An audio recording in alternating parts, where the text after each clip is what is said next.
Olá, meu nome é Giovana, sou professora da disciplina de Mecânica Quântica do MNPF Polo 24, no semestre 2020.3.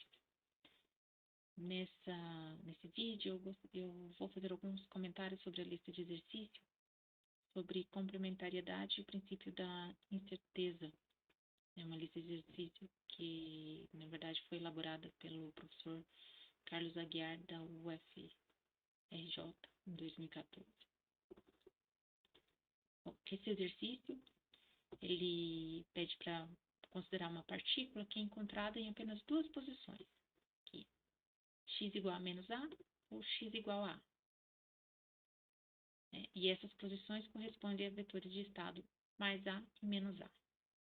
A partícula possui dois estados de energia, E igual a zero ou E igual a epsilon, representado pelos níveis de energia mostrados nessa figura abaixo aqui. Nível fundamental E igual a zero e nível estado igual a E. Esse exercício, ele é um exercício fictício, né? Pensa numa partícula hipotética. Mas eu vou mostrar uma montagem experimental, um sistema experimental que é feito em laboratórios, para dar uma ideia, principalmente do que significa a posição que só pode ocupar duas posições discretas. A gente está acostumado, em física clássica, a trabalhar com x contínuo, x pode ser qualquer valor, né? E o que significa a partícula só pode estar aqui ou aqui? Né? O que significa isso? Vou mostrar um exemplo de física experimental onde isso ocorre, né? Onde a gente pega um átomo e prende numa armadilha feita com lasers. Para a gente ter uma ideia um pouco mais clara do que pode significar, colocar um significado físico nesse exercício. A gente, na verdade, vai fazer uma adaptação. Então, vamos lá. Na semana passada, eu comentei sobre a possibilidade em física experimental de física atômica, da gente aprisionar nuvens de átomos, né, em armadilhas de lasers, né, armadilhas magneto-óticas, que usam 6 feixes de lasers, né, para aprisionar átomos numa nuvem pequena e a temperatura muito baixa, quase zero absoluto. O que eu vou mostrar aqui é uma segunda etapa que pode ser feita a partir desse resfriamento. Então, imagina que a gente tem uma nuvem de átomos que não interagem entre si, né, livre caminho médio alto, e uma temperatura muito baixa, de tal forma que a gente não tem alteração nos níveis de energia do átomo, ou na ocupação dos níveis, né, por causa de temperatura. Tá? Então, a partir do momento que a gente monta essa nuvem, é possível da gente criar o que a gente chama de armadilha de rede ótica, na verdade, é uma rede feita por lasers. Então, a gente pega um laser que joga um laser de alta intensidade numa direção, na outra direção a gente coloca aqui tem um espelho, aqui também tem um espelho, de tal forma que a gente cria uma onda estacionária aqui dentro. Uma onda estacionária. E a gente vai ter regiões muito, muito bem localizadas dos picos, né, e dos vales desse laser. Esse laser é de alta intensidade, significa que a gente tem um campo elétrico muito alto, e ele não é ressonante a nenhum nível, a nenhuma transição atômica dos átomos. Então, ele não vai mexer na população, né, onde os elétrons se encontram dentro dos níveis de energia. A interação do átomo com esse laser vai simplesmente porque o átomo vai sentir um campo elétrico muito forte ao redor dele. Ele não vai absorver os átomos, os fótons desse laser. O átomo, apesar dele ser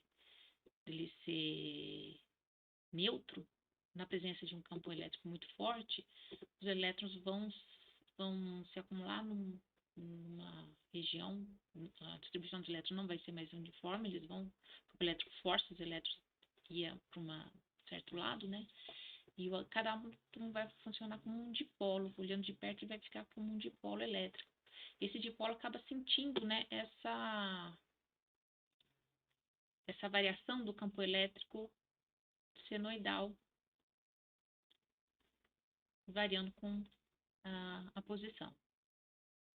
E quando a gente faz isso, no final das contas, os átomos eles vão acabar ficando presos, eles vão sentir o campo elétrico no final das contas, como se fosse aqui uma região de potencial mais baixo e um pico de potencial mais baixo, um pico de potencial. E aí eles ficam presos nessas regiões aqui, de potencial baixo. Então, você cria armadilhas de átomo, o átomo fica preso aqui por barreiras de potencial. Por barreiras de potencial. A gente consegue colocar em cada uma, é possível em cada uma desses vales, a gente colocar um único átomo. Isso é feito experimentalmente. E aí,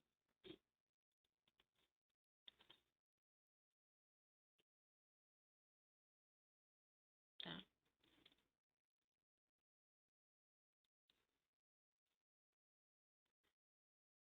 Por outro lado, cada átomo, vão ter níveis de energia interna que a gente vai conseguir trabalhar com eles também. Nesse exemplo aqui, a gente vai mexer na ocupação dos elétrons, não mudando de um nível de energia para outro, mas mudando em subníveis, né, com um número quântico diferente. Tá? Então, ele não vai mexer na energia do átomo, mas vai mexer na ocupação do subnível. Esse número quântico M está associado à projeção do momento angular, significa na orientação do momento angular do elétron.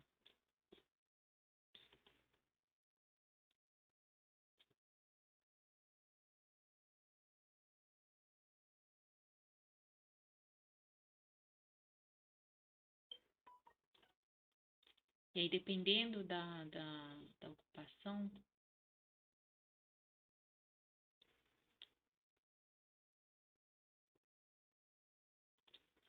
então a gente vai trabalhar o seguinte, a gente vai ter uma rede de potencial aqui, onde cada átomo pode ocupar num lugar. No nosso exercício, a gente vai considerar um único átomo, a gente vai considerar um átomo e a gente vai olhar o movimento nessa direção. Aqui, X, né? Que a gente pode colocar aqui um eixo X.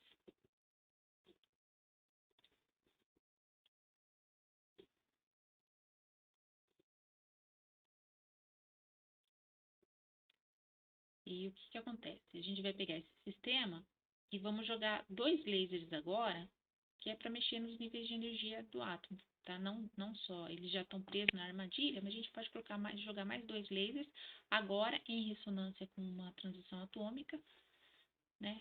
E que vai poder vai mexer internamente a ocupação do elétron.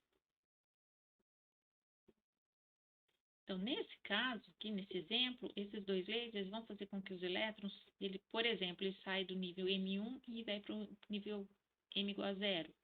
E do M igual a 0 volta para o M1. Vai ficar fazendo, por exemplo, esse ciclo.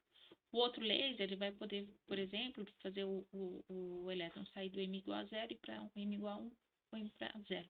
Isso significa que vai ficar alterando o momento angular do elétron no átomo. Alterando momento angular, por conservação de momento angular, isso vai provocar também movimentos dos átomos de um lado para o outro.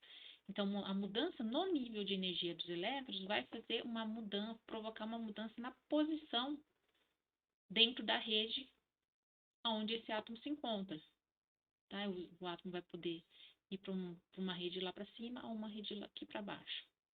Rede para cima. Então, essas duas grandezas físicas, subnível que o elétron se encontra e posição espacial, elas estão vinculadas através do laser de excitação que a gente joga, lá.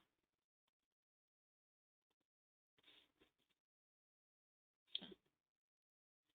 Bom, o que a gente vai imaginar aqui no nosso problema é o seguinte, a gente vai simplificar as coisas, né, só para ter esse panorama. Então, a gente vai imaginar, por exemplo,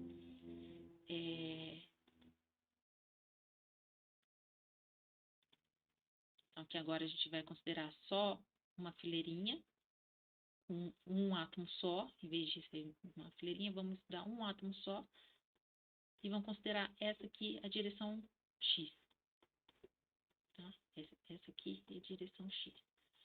No problema mostrado no vídeo, eu tenho 3 vales aqui nessa direção. A gente, por simplicidade, para reduzir o grau de liberdade do problema, a gente vai imaginar que a nossa rede não tem 3 vales, mas tem só 2 vales aqui. E vamos considerar um dos vales a posição menos A e o outro vale é a posição igual a A.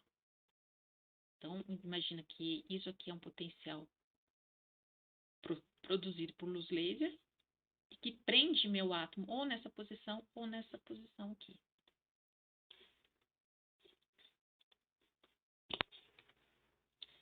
E vamos imaginar também que a gente joga um laser de excitação aqui, que pode fazer com que o meu átomo agora ele pode mudar de nível de energia e vem para cá, aqui para cima, eventualmente caindo num subnível, né, de M igual a 1, 0, 1, a gente muda a energia também. E, eventualmente, esse mesmo laser pode forçar o meu elétron vir para baixo. E aí, enquanto o laser estiver ligado, os elétrons do átomo vão ficar subindo e descendo, subindo e descendo. E toda vez que ele sobe para o nível de energia, aqui de cima, ele pode mudar de posição também, por causa da movimentação do momento angular. Então, ele pode vir para o menos A, ele pode ir para o A e ficar mexendo. Então, sobe, desce, sobe, desce.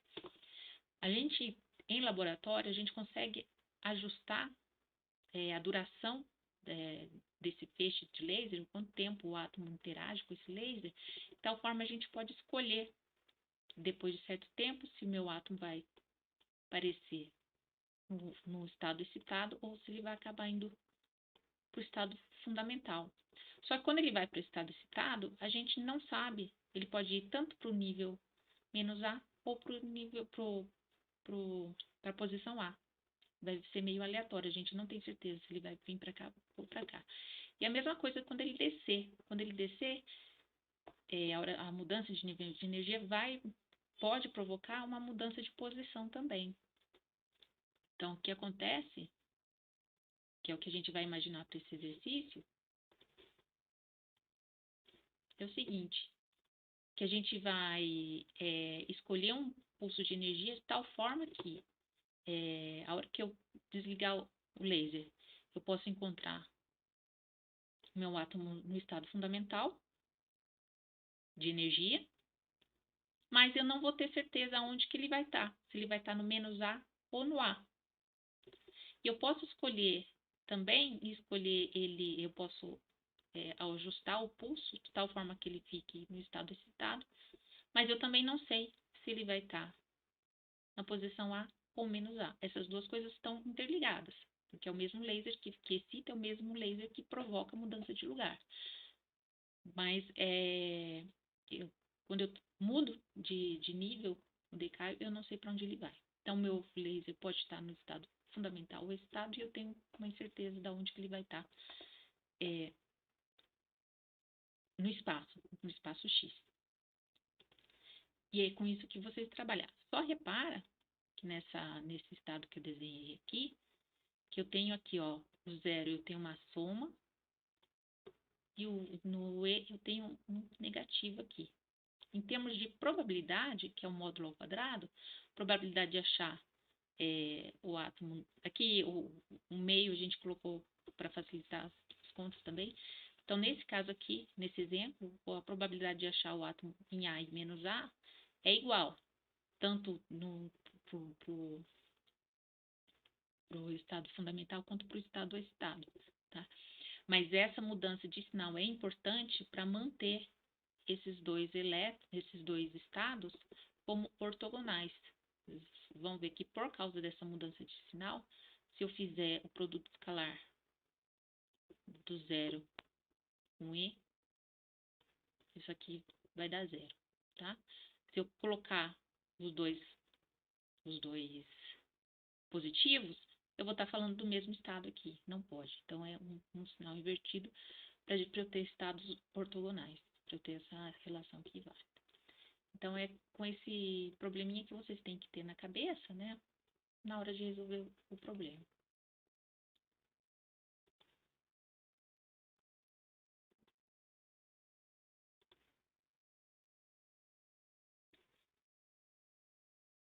Bom, agora eu vou dar algumas dicas sobre cada item dos exercícios. Então, primeiro item, ele pede para desenhar um diagrama representando os vetores de estado, posição e energia. Ele basicamente pede para que vocês, né, analisem se, nesse caso, se as grandezas energia e posição, que a gente pode atribuir A ou B, elas são compatíveis ou incompatíveis. Qual desses dois diagramas que vocês usariam, né? E aí discutir aquela coisa, se você consegue definir posição e energia ao mesmo tempo nesse caso. E aí desenhar esse diagrama aqui, só que agora usando os vetores envolvendo energia e posição. E repara que agora, né, você tem valores aqui que dá para colocar dentro desse gráfico.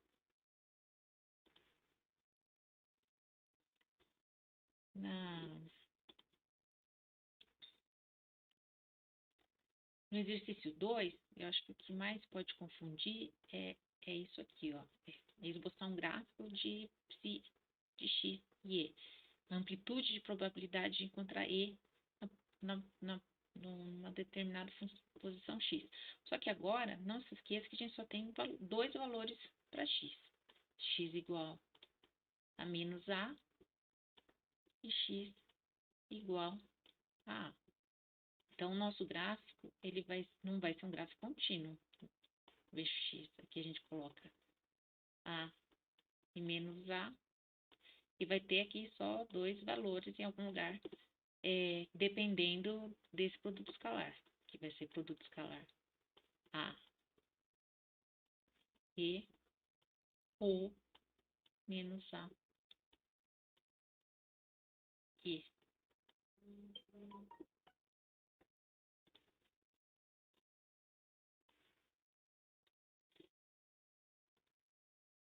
O item 3, eu acho que é tranquilo de vocês, só vou chamar a atenção que o que ele fala, se a partícula está no estado fundamental, quer dizer que aquele estado da partícula que eu estou analisando, ele for igual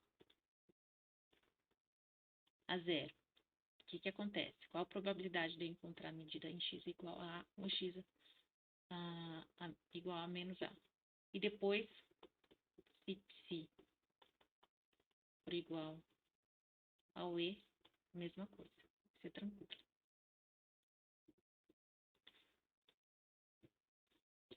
O 4 eu acho que é talvez o mais difícil de resolver.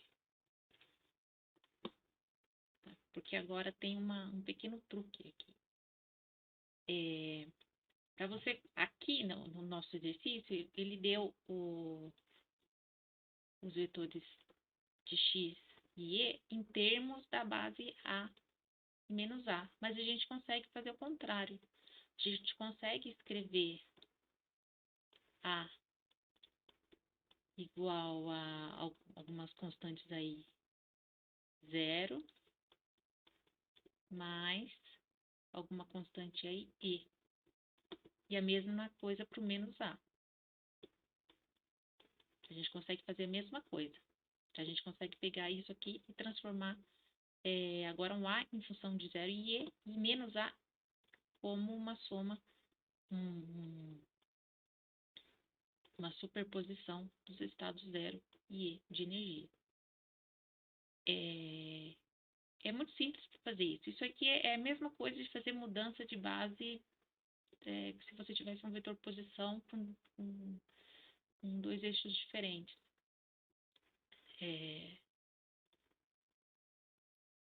Para fazer isso, é muito simples de fazer. Você simplesmente faz aqui, soma essas duas equações, soma mesmo.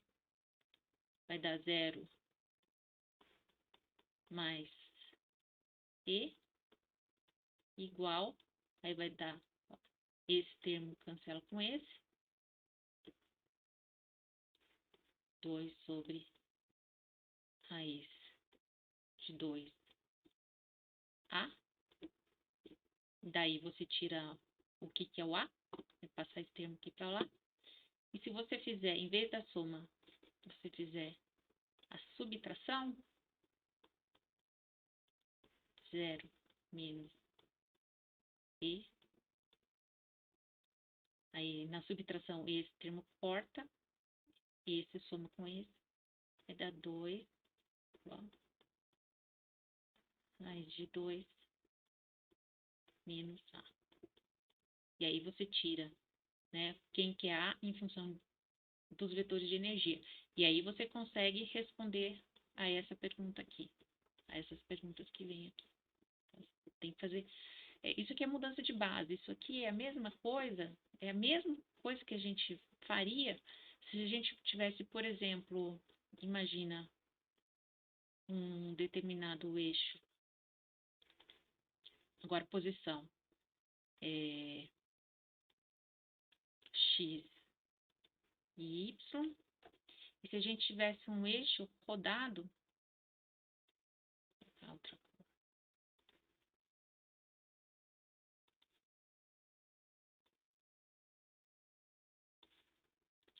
né, de um certo ângulo, um ângulo aqui, θ, por exemplo, se a gente tivesse aqui um outro sistema de coordenadas x', y', é a mesma coisa. A gente teria que escrever... Tem várias maneiras de passar para um para o outro. Uma dessas que a gente escrevia x para x' em termos de y' e y em termos de x' e y'. É o mesmo tipo de coisa, é o mesmo tipo de álgebra que a gente tivesse no sistema cartesiano com dois sistemas de referência, né, rotacionado por um certo ângulo.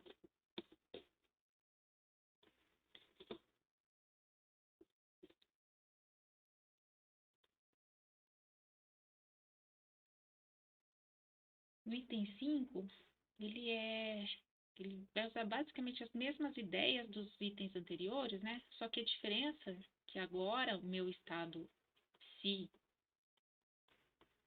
né, em vez de ele falar que ele está num estado de energia inicialmente 0, ele já está te dando uma superposição entre A e menos A, e agora, repara que os coeficientes agora já não é mais já não são mais iguais, eles já são diferentes.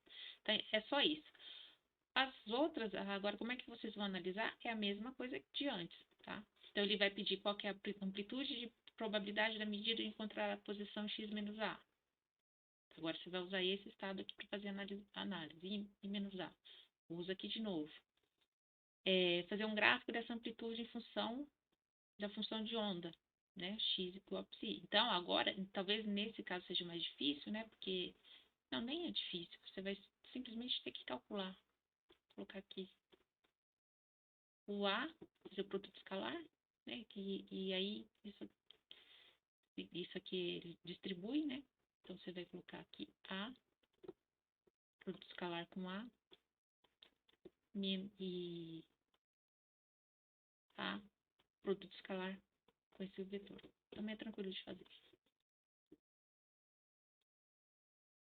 A probabilidade de medida também, você já tem condições de fazer. Qual o valor médio do estado x e y? E a incerteza. Isso aqui a gente discutiu na aula passada. Para calcular o valor médio é aquele valor, é a maneira padrão. O valor médio vai ser qual? A probabilidade de encontrar o átomo na posição A vezes A mais probabilidade de encontrar um átomo em menos A vezes menos A. E a incerteza, aí vocês pegam aquela formulinha que está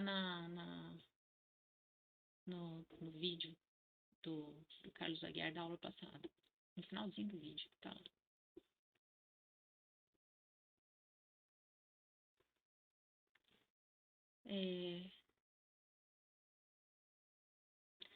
A letra D, agora, até a letra C, a gente está analisando um único átomo. Sempre o que acontece com um único átomo. A letra D já está analisando se a gente repetisse aquele experimento muitas vezes, ou se a gente fizesse uma daquela rede ótica, não com uma partícula, mas com 3 vezes 10 a sexta partícula, que a gente tinha também discutido na aula passada, né? Que o estado representa o que acontece com um átomo, mas quando a gente tem um monte de partículas, a gente já vai começar a usar esse átomo, esse estado, para determinar quantas partículas vão estar na posição A, quantas partículas vão estar na posição menos A. E tirar um valor médio aí de todo do que pode acontecer. Tá? Então, é simplesmente isso, usar essas probabilidades que vocês acharam nos itens anteriores, para se eu, em vez de ter uma partícula na minha rede, eu tiver 3 vezes 10 a sexta, um número infinito de partículas, né, como é que vai ser a distribuição dela espacialmente, usando esse estado que está aqui de cima. Vocês também é tranquilo de fazer. Tá? Então, a letra D é para muitas partículas, não é para uma partícula só.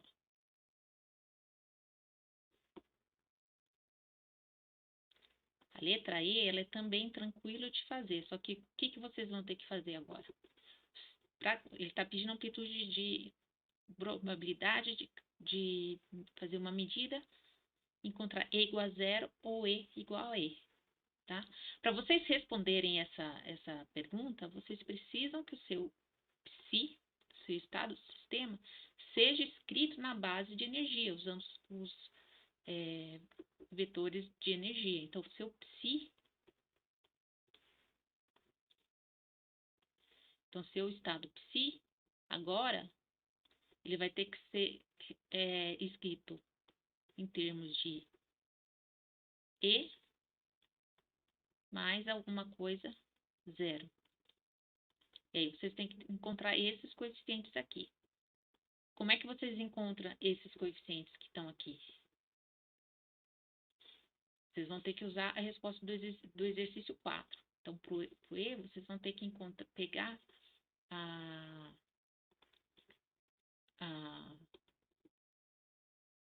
as equações que vocês acharam no exercício 4, que transformava A e menos A em termos de E e zero, e substituir aqui nesse psi.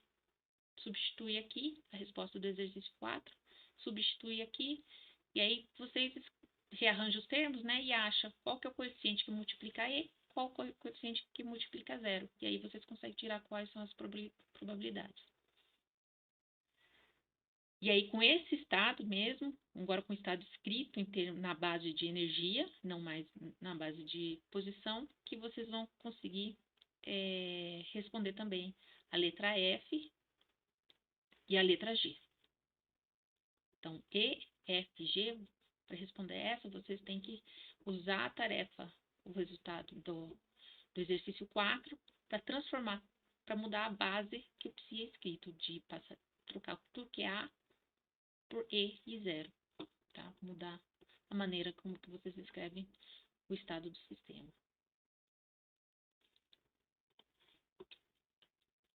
E é isso aí. Acho que com essas dicas que eu tô, com essas informações que eu tô passando, vocês vão conseguir resolver esse exercício aí. Mas qualquer dúvida, manda recado aí no plantão que a gente resolve e sexta-feira a gente conversa na aula também.